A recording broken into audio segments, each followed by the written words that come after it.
Bonjour Benoît, aujourd'hui j'ai le plaisir de recevoir Benoît Svick qui se consacre majoritairement à la loi d'attraction.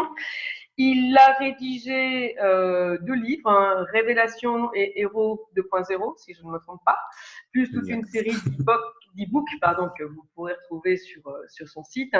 Alors aujourd'hui, l'idée avec Benoît, qui est un expert et théoricien et praticien de la loi de l'attraction, c'est de vous amener et des éléments de théorie que vous pouvez tout de suite transposer dans la réalité de votre vie pour pouvoir vous aider à matérialiser des petites mais aussi des grandes choses. Parce que très souvent, on dit « Ah, mais j'arrive à matérialiser 70 euros ».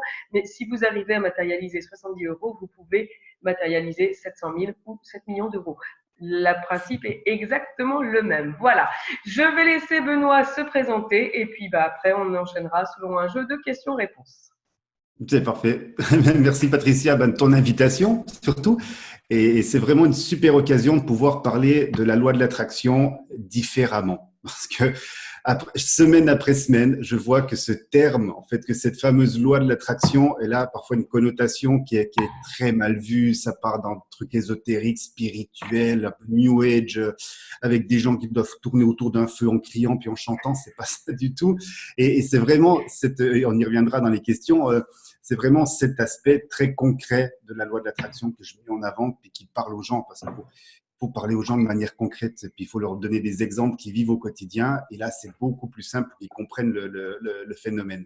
Alors pour me présenter brièvement, comme tu l'as dit, je m'appelle Benoît Zwick.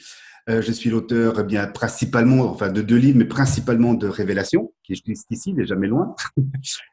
Et je suis conférencier, je suis spécialiste de la loi de l'attraction et puis expert en stratégie d'évolution, c'est-à-dire ces petits outils, ces ressources que nous pouvons mettre en place dans notre quotidien, autant dans notre vie privée, notre vie professionnelle, pour pouvoir améliorer notre qualité de vie, atteindre des objectifs, réaliser des projets beaucoup plus facilement. Voilà, c'est un peu la boîte à outils de l'accomplissement personnel et puis de la progression.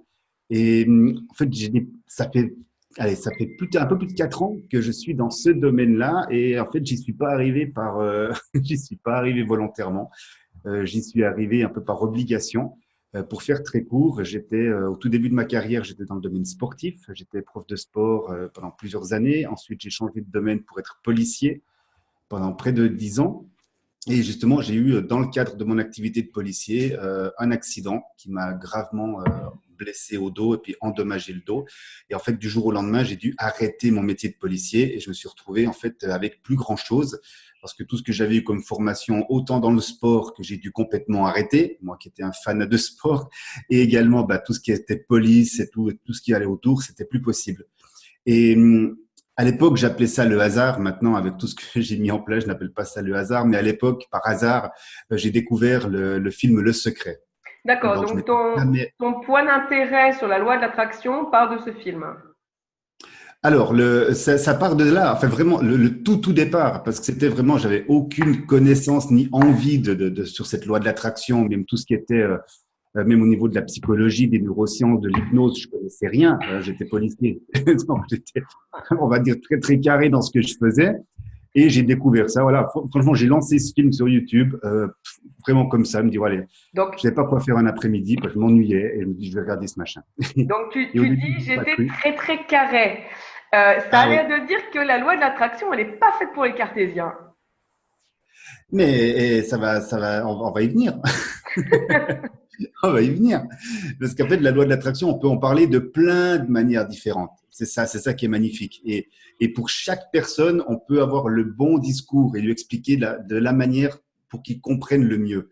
Donc au début, j'y ai pas cru à cette loi de l'attraction. Parce que quand on dit sur la base qu'il faut demander, qu'il faut y croire, il faut attendre, qu'après on reçoit, c'est un peu limite. Surtout quand ça Ouais. vient d'un film américain avec des gens, C'est je pensais que pas, c'était des acteurs. c'est Donc au pas tout à départ, fait ça non plus.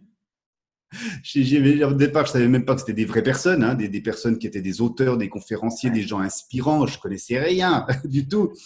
Et voilà, je me suis mis là-dedans. Ça fait 4 ans que je travaille énormément sur la loi de l'attraction, que je me suis énormément formé. Alors toi, Euh, qu'est-ce que t'en tires? Excuse-moi, je te coupe, hein. oui, oui, oui. Qu'est-ce que tu en as tiré au final de cette loi? Alors, ce que, Comment tu vas l'appréhender avec ton esprit cartésien, ton esprit policier, oui. avec au final, en étant policier, tu as une certaine connaissance de la psychologie humaine quand même, au moins intuitive. Comment tu vas passer cette crédulité, si Mhm. on peut dire, ce scepticisme en te disant, ouais, bon, film américain, ça paraît un peu simple, je claque des doigts et ça arrive. Comment tu dépasses tout ça? Comment tu vas rentrer dans ce flow? Ben, en fait, il y a deux façons de l'avoir. Il y a la façon spirituelle. Donc là, on va parler, voilà, de l'univers, on va parler de demande, on va parler de croire. Mais il y a un autre côté, justement, qui m'a vraiment, ben, fait crocher sur cette loi de l'attraction, c'est l'aspect scientifique. C'est-à-dire, c'est l'aspect vraiment psychologique et l'aspect des neurosciences. C'est-à-dire que autant cette loi de l'attraction, on peut l'appeler d'un côté spirituel, autant on peut l'appeler vraiment dans un côté très, très scientifique et posé, dire au niveau du fonctionnement de notre cerveau. Parce que la loi de l'attraction, on peut autant penser que ça va venir, on va dire, de l'univers, on peut avoir cette vision-là, mais on peut se dire qu'en fait, c'est nous qui créons chaque chose que nous mettons en place. Donc, Et les gens qui ne croient pas du tout à la notion d'univers et de demande et de spiritualité, eh bien, ils arrivent simplement à se dire c'est moi qui crée les choses, c'est moi qui là crée. tu rejoins dans ton analyse, tu vas rejoindre la pensée de Napoléon Hill qui justement revient très souvent sur le pouvoir que l'on a sur notre propre esprit. Oui, D'accord. exactement. Mais après, donc non seulement il y a cette vision des choses que nous avons le pouvoir de notre vie, donc qui se voit partout, Mhm. mais ensuite il faut aller vraiment plus en profondeur et expliquer certains phénomènes et certains aspects de notre cerveau. Premièrement, c'est que les gens ils ne connaissent pas déjà le fonctionnement de base entre notre aspect qui est conscient, c'est-à-dire l'aspect de décision, hein, on décide de faire certaines choses, et il y a l'aspect que j'appelle du subconscient, et puis c'est l'aspect que personne ne connaît. Et ce subconscient, il dirige nos journées à 95%. Et pour la plupart des gens, et moi, ce qui est bien, c'est que je fais chaque fois des flashbacks il y a 4-5 ans en arrière. Je me dis, OK, si on m'avait dit ça il y a 4-5 ans, qu'est-ce que j'en aurais dit, hein, en connaissant rien du tout de ce phénomène. Mais une fois qu'on comprend que notre vie, elle est guidée par ce qu'on a vécu, par nos expériences, par nos croyances, par la société dans laquelle on vit, par Par tous ces l'éducation. paradigmes et qu'on a mis en place, on est guidé. C'est un flow et on part là-dedans. Et dès qu'on prend conscience, parce que pour moi, pour changer quelque chose, il faut déjà en prendre conscience. Tant qu'on ne Mhm. prend pas conscience d'une habitude, tant qu'on ne prend pas conscience d'une croyance qu'on a, Difficile de on ne va pas prendre pouvoir. conscience du défaut, on va dire, de la société dans laquelle on vit. Alors, je mets pas la faute, enfin, je mets pas le défaut de la société. C'est la société pour moi, elle est là. On est Pour obligé nous, de vivre avec. le défaut pour nous. Oui, Qui ne on est obligé convient de vivre pas. avec. Ouais. Par contre, on a les capacités de voir, comme je dis, c'est de voir notre vie autrement et de pas voir notre vie comme tout le monde doit la voir. Avant, c'était vraiment, et comme la plupart des gens, c'est le rythme, hein, qu'on dit métro, boulot, dodo.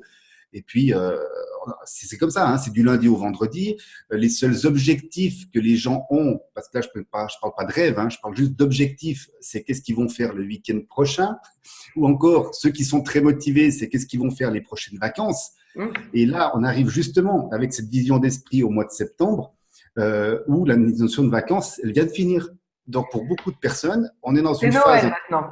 peu dépressive. Ouais, ouais, mais on est un peu dans on est un peu dans le truc de dépression là, parce qu'on se dit, attends, oh, nos belles vacances, c'est fini, maintenant je repars dans ma vie. Donc, et voilà, après il y a Noël. Il faut voir Noël pour les gens comme ça.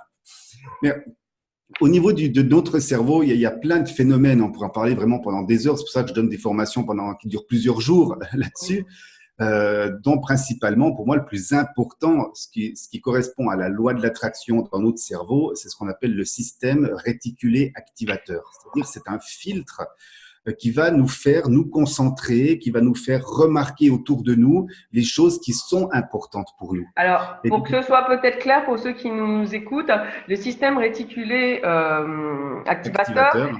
c'est le fameux système que vous allez activer. On a tous eu le cas quand on achète une nouvelle voiture, Mhm. qu'on n'avait pas forcément vu partout. Dès qu'on l'a acheté, qu'on a signé, on a l'impression que la planète entière vient d'acheter exactement la même chose.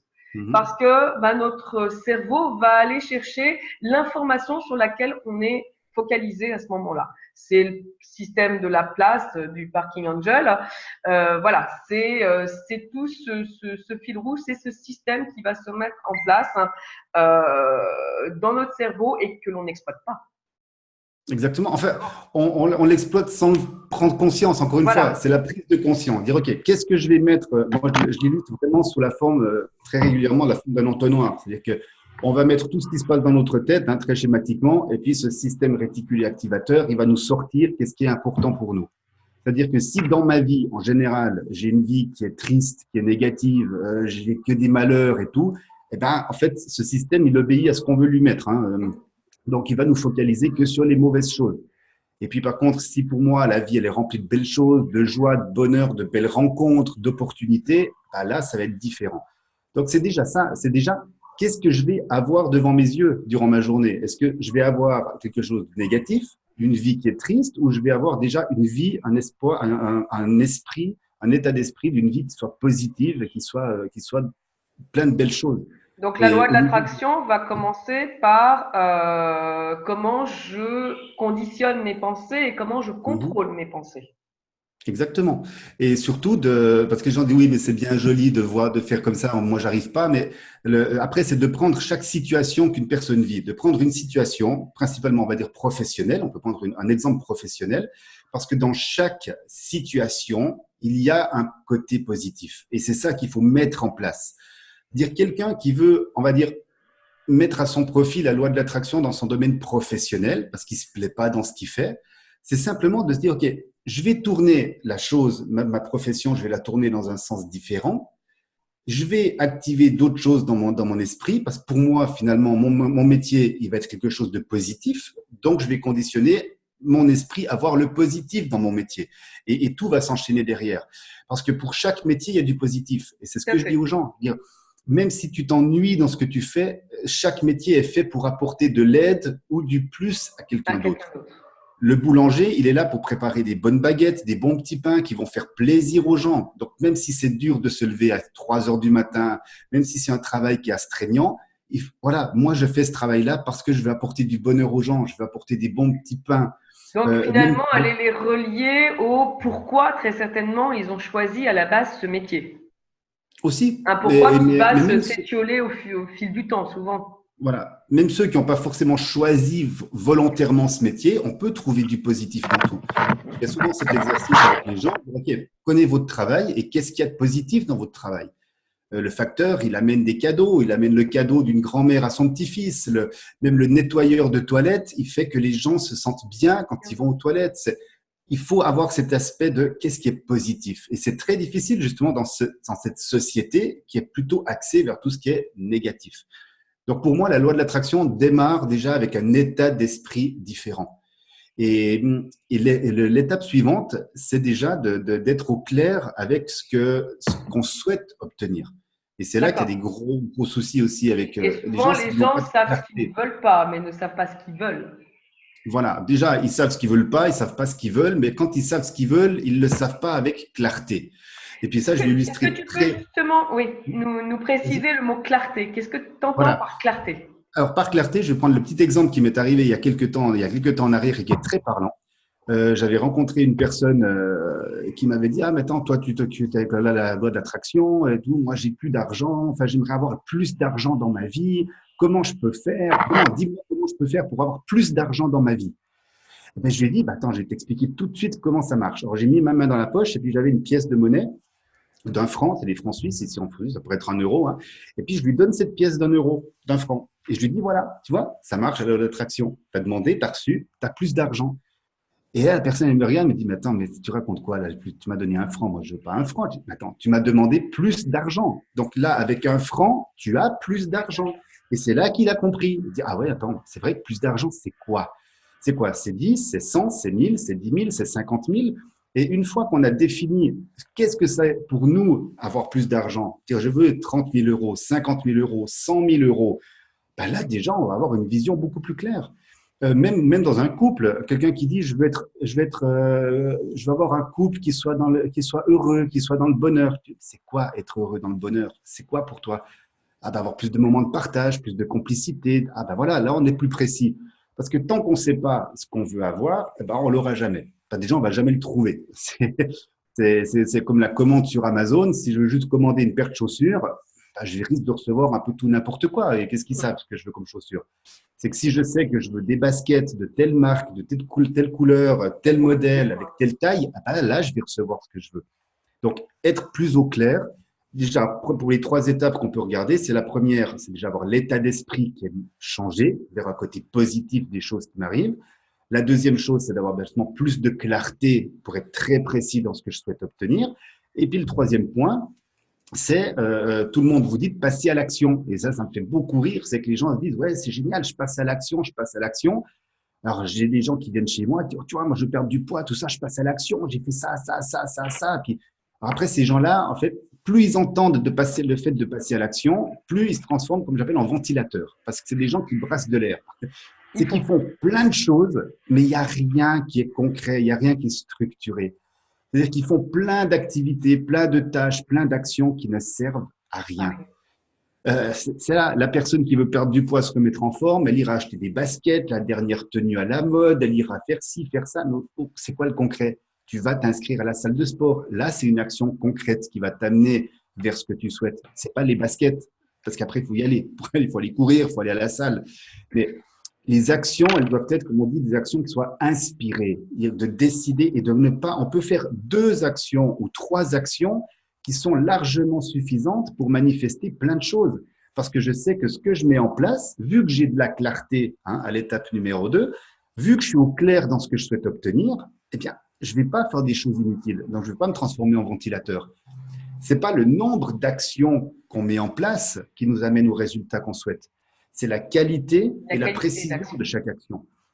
Et là, il y a des gens qui disent, ouais, mais attends, après, c'est génial parce qu'en fait, je mets juste 1 ou 2 choses en place, j'ai beaucoup plus de temps pour moi, en fait, et ça marche beaucoup mieux. Ben oui, parce que ce que tu fais, c'est utile. Au lieu de voir des gens qui n'arrivent pas à courir, qui n'arrêtent pas de courir dans tous les sens parce qu'ils pensent que plus ils sont occupés, plus ils vont faire de choses, mieux ça va marcher. Donc, et c'est pas le cas.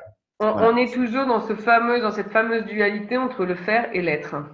Voilà. Voilà. Être focus, être dans la clarté, plutôt que faire des choses inutiles qui vont amener de la dispersion et de la fatigue et du désengagement, parce qu'au bout d'un moment, comme c'est pas fructueux, on se dégoûte un peu des actions mises en place et on a tendance justement à re-rentrer dans le système dont tu parlais au début, un système de pensée négative. Oui. Okay. C'est toujours un cycle. Hein. C'est toujours un cycle entre ce que je vais déjà, quel est le potentiel que j'ai, que je crois avoir. Donc, c'est déjà ma vision de ma vie en général.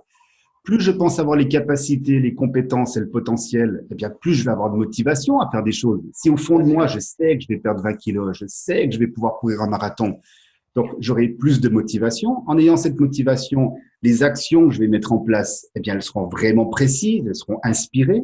Ces actions, vu qu'elles seront vraiment précises, je vais avoir plein de résultats. Et puis, ces résultats que je vais obtenir qui sont positifs, ils vont augmenter encore cette croyance en moi que j'ai le potentiel. Et on va tourner comme ça. On va tourner dans le positif.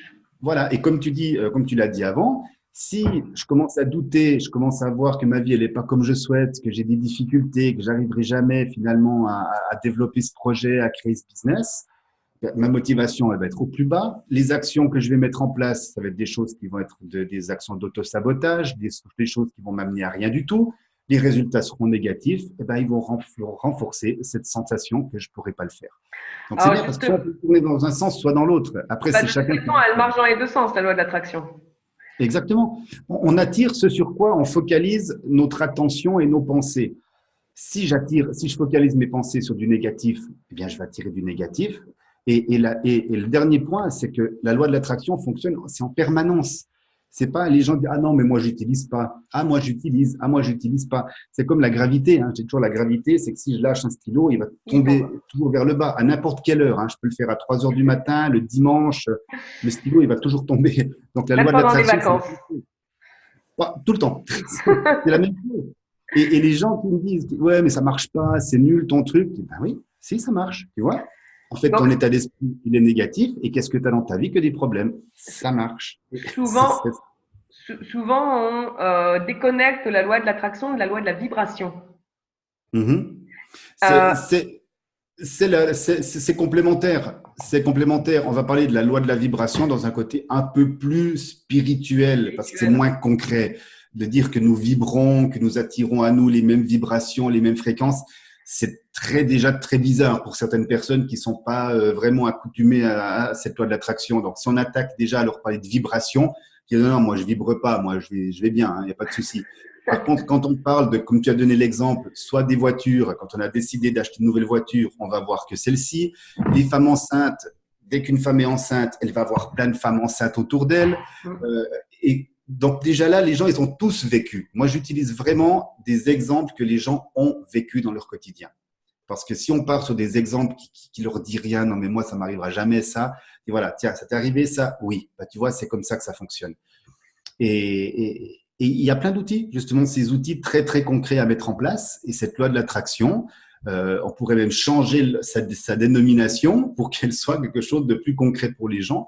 Mais il y a cette notion, parce qu'il y a tellement d'informations, il y a tellement de choses qui se disent, qui se font sur la loi de l'attraction, qu'il suffit que les personnes tombent sur la mauvaise vidéo, sur le mauvais livre, parce que c'est axé vraiment dans le côté spirituel. Eh bien, ils vont être dégoûtés. Ils vont dire non, ça c'est pas pour moi, c'est nul, je comprends rien. Et la loi de l'attraction, c'est dans un côté spirituel. Tout le monde la pratique, c'est-à-dire toutes les personnes qui sont croyantes, qui sont religieux, que ce soit des protestants, des chrétiens, des bouddhistes. On demande à un Dieu, on demande à Allah, à Bouddha, on demande à une divinité supérieure. Hein, on demande la meilleure santé, on demande la guérison, on demande les solutions. Et c'est la loi de l'attraction.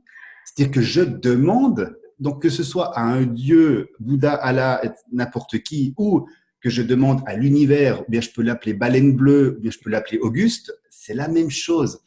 Et c'est vraiment, si on se sent soutenu par, c'est pour ça qu'on dit je crois en Dieu ou je crois en Allah, c'est que les personnes se reposent sur quelque chose de supérieur, mais au fond d'elles, elles ont cette impression qu'elles vont être aidées. Donc, si j'ai l'impression d'être aidé, alors je ne dis pas que c'est l'effet placebo, hein, on ne parle pas de religion, mais si au fond de moi, j'ai l'impression que quelqu'un va m'aider, eh bien, je vais déjà aussi, moi, focaliser mon attention sur la solution qui pourrait se présenter à moi.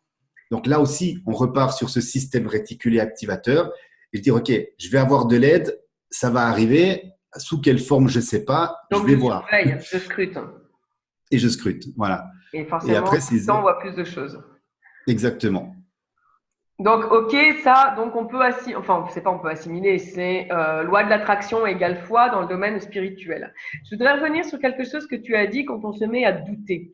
J'ai parfois en face de moi des gens qui sont des chefs d'entreprise avérés, des personnes qui ont mené à bien des actions concrètes, sont enrichis, qui ont été une partie du temps dans leur authenticité, qui ont fait de belles choses et un jour, le doute s'immisce et tout s'effondre. Oui. Quel est l'impact du doute sur notre cerveau? Alors, le doute, j'en parle très régulièrement dans certains programmes et coaching que je donne en ligne. Les doutes, pour moi, c'est l'image d'une barrière, d'accord, d'un truc qui va un tronc d'arbre. C'est que voilà, on est en forêt et on tombe sur un gros tronc d'arbre. Et pour moi, ce tronc, c'est les doutes. C'est-à-dire que entre ma position actuelle et le reste du chemin, c'est-à-dire et les objectifs que j'ai, eh ben, tout à coup, il y a un gros tronc qui arrive ici. Et ce gros tronc, il me freine. Et c'est là qu'au niveau psychologique, c'est là qu'on va vraiment s'orienter. On va voir, est-ce que je vais m'orienter sur le côté positif des choses ou bien le côté qui est négatif des choses. Et ça arrive surtout aussi à des sportifs de haut niveau qui sont dans leur carrière de sportifs, autant des chefs d'entreprise. Et tout à coup, il arrive un événement, il y a un tronc d'arbre qui arrive, ça s'appelle un doute. Et ils sont là, ils disent, qu'est-ce que je fais? Est-ce que je fais demi-tour? Est-ce que je vais l'enjamber? Est-ce que je vais continuer? Je vais le contourner? Ce doute, c'est un questionnement. Le doute, c'est un questionnement qui est en relation avec des peurs. Et pour les chefs d'entreprise, dans le domaine de l'entrepreneuriat, il y a 4 styles principaux de peur que des chefs d'entreprise peuvent avoir. Donc là, c'est pas la peur des araignées. Ce sera déjà la peur de la perte. C'est-à-dire pour un chef d'entreprise, OK, là je doute, je commence à avoir des émotions aussi de peur. Je vais avoir peur de qu'est-ce que je risque de perdre. si je fais cette action-là, si je développe dans ça, qu'est-ce que je risque de perdre? Parce qu'il y a toujours ça derrière. Il y a aussi la peur du changement. Ah, je veux exporter mon entreprise à l'étranger, ça va changer au niveau des équipes. Bref, il y a tout ça. C'est la peur de tout ce qui peut changer. Il y a la peur du résultat, c'est-à-dire de se dire, OK, et si ce que je mets en place, finalement, c'est pas ce que je devais faire? On a cette peur, parce que la peur est toujours axée vers le futur. Hein. Ouais. Un doute va toujours avoir une référence sur ce qui va se passer. On doute pas de ce qui s'est passé il y a Non. 2 ans en arrière. Hein. Ça, c'est bon, c'est passé. Donc, le doute nous amène toujours dans une projection. Et la quatrième peur, c'est la peur du rejet. C'est dire, OK, si je pars dans ce sens-là, est-ce que mes collègues vont me suivre? Est-ce que mes partenaires vont être avec moi? Est-ce qu'ils vont pas changer d'avis? Voilà. Donc, c'est les 4 peurs générales. Et ces 4 peurs, après, ça dépend comment j'oriente. C'est-à-dire qu'au lieu, qu'est-ce que je risque de perdre? C'est de penser, qu'est-ce que je vais gagner? La peur du changement, c'est qu'est-ce qui va être mieux? Qu'est-ce qui va se dérouler de la meilleure manière? Le résultat aussi. Quel sera le résultat supplémentaire par rapport à aujourd'hui? Donc, il y a toujours cette vision, encore une fois, c'est comment je vois les choses du côté, en fait, positif. Et c'est vraiment la base de tout. On en revient encore à cette prise de pouvoir sur notre esprit et Oui.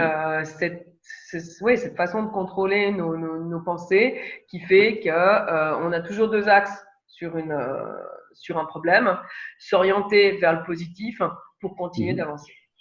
Voilà. Et pour les chefs d'entreprise qui sont dans des situations comme ça problématiques de doute, il y a ce qui s'installe une sorte de solitude de l'entrepreneur. C'est-à-dire que je me retrouve un peu seul, je commence à douter, qu'est-ce qui se passe? Et puis pour contrer ça, il y a 2 clés en fait à avoir, il y a toujours 2 axes à avoir. C'est quand on a des ambitions professionnelles, d'entreprise, s'il faut avoir des ambitions qui soient internes, c'est-à-dire pour moi, pourquoi je fais ça? Pourquoi je veux développer ce projet? Pourquoi je veux exporter mon entreprise à l'étranger? Pourquoi je veux mettre telle et telle chose en place? Ça, c'est mon pourquoi à moi, interne. Mais il faut toujours avoir un pourquoi externe. C'est-à-dire de se dire, et le pourquoi externe empêche d'être seul. C'est pour qui je le fais également. Et quand les chefs d'entreprise qui sont dans des doutes, je les remets dans un facteur externe. Dire, OK, pourquoi tu fais ça? Voilà, par exemple, c'est pour pour que mes enfants aient une meilleure qualité de vie.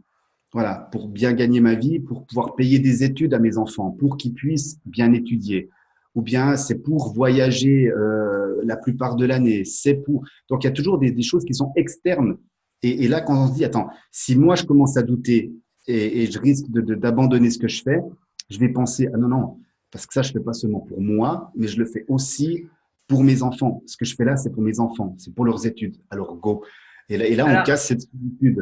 Là, je vais revenir sur quelque chose qui est fréquent, c'est que j'ai très fréquemment, moi, dans ma clientèle, des gens qui vont chercher des pourquoi extrêmement élevés, des pourquoi qui vont avoir trait à changer le monde, sauver l'Afrique de la famine, des choses qui, au final, sont certes belles, mais trop hautes à l'échelle humaine pour constituer une motivation propre.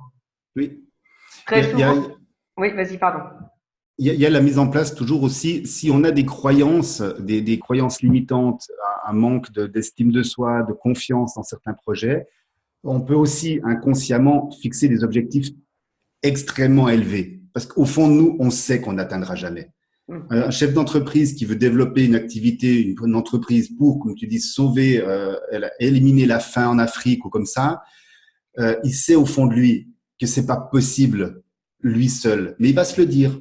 Et quand il va être face à des obstacles, il dit, ouais, tu vois, en fait, c'est vrai, j'arriverai pas, ça, toi, c'est beaucoup trop grand, je suis pas capable. Mais de mettre en place des petits pourquoi. Parce que c'est les petits pourquoi qui feront le grand pourquoi. Surtout, c'est le petit pourquoi qui va te permettre de tenir. Parce que quand tu regardes, tu prenais l'exemple des enfants tout à l'heure, quand tu regardes tes enfants, bah oui, tu as envie de leur payer leurs études. Tu n'as pas envie qu'ils aillent travailler au McDo le soir, même si c'est formateur. En tant que parent, c'est parce que tu as envie. Tu as envie qu'ils puissent se concentrer et tout ça. Donc, c'est vrai que ce pourquoi-là, il va te ramener, très souvent, je leur dis, trouver des pourquoi égoïstes. Des pourquoi qui tiennent à cœur à vous et familiaux. Voilà. Pas centré sur ce qui vous est cher. Tout à fait. Et toujours quand même des choses extérieures. Parce que, en fait, il n'y a pas d'égoïsme. Il y a pas, au final, voilà, c'est aussi, pour moi, c'est un point de vue de la société. C'est-à-dire que dès qu'on a des projets pour nous-mêmes, dès qu'on a des ambitions personnelles, on est vite traité d'égoïste. Et on a tout à coup la peur du rejet. Voilà, c'est ce qu'on a dit. C'est que si je fais ça, les gens vont dire, ouais, mais qu'il est égoïste, il pense qu'à lui. Mais au bout d'un moment, si une personne va se construire et va être bien elle-même en créant ce genre de projet, le fruit que les autres vont récolter, il sera encore plus grand. Parce que si Tout à le fait. chef d'entreprise est épanoui, il est bien, il a de bons objectifs, même s'il pense que c'est égoïste, bien, le fait de développer encore plus son activité, développer ses compétences, au final, il y aura des Il y répercussions aura des quand même. répercussions. Tout à fait. Voilà. Tout à fait. Donc, voilà, il y a plein de points à mettre en place et on arrive toujours à cette loi de l'attraction. C'est moi qui construis. Et je construis à chaque seconde, en fait, ma réalité, la réalité que je veux voir dans ma vie. Et c'est difficile. C'est pas du jour au lendemain. Les gens pensent que c'est, voilà, je décide maintenant de voir les choses différemment. Non. Non. Parce que pour tout le monde, on a tous des hauts et des bas. On a tous des hauts et des bas. C'est normal. Et les gens pensent que, ben voilà, ah, Benoît, il est la loi d'attraction, il va avoir une vie qui est tout le temps comme ça, c'est gna, gna, gna, gna. Mais non, il y a des jours, c'est la grosse merde. Il y a des problèmes, il y a des coups de déprime, mais j'ai les outils, ceux que je transmets aussi, j'ai des outils pour me dire, OK, maintenant, attends, prends conscience, comme on a vu au début, prends conscience que tu es dans une situation qui commence à te descendre. Qu'est-ce que tu vas pouvoir mettre en place? Et c'est du travail, il n'y a pas de magie. Hein, c'est pas une baguette magique qu'on secoue comme ça et puis il y a tout qui arrive. C'est du travail personnel vraiment à mettre en place. Tout à fait. Contrôler ses pensées, c'est jamais quelque chose de très simple. Sinon, Napoléon Hill n'aurait pas écrit non plus tant de livres pour nous Exactement. expliquer comment contrôler ce qui se C'est passe ça. dans notre tête. Eh ben, je te remercie, Benoît, pour le temps que tu nous as consacré et pour toutes ces infos très précises. Vous allez retrouver le lien vers le site de Benoît, vers son Facebook et vers ses différents livres. Pour ceux que ça intéresse, pour moi, vous savez où me joindre. Je vous remercie. Je vous retrouve demain avec Nicolas pour parler de la loi de la vibration et avec Kim pour parler de la foi. Voilà, je vous souhaite une belle journée à tous et je vous dis à très bientôt. Merci beaucoup.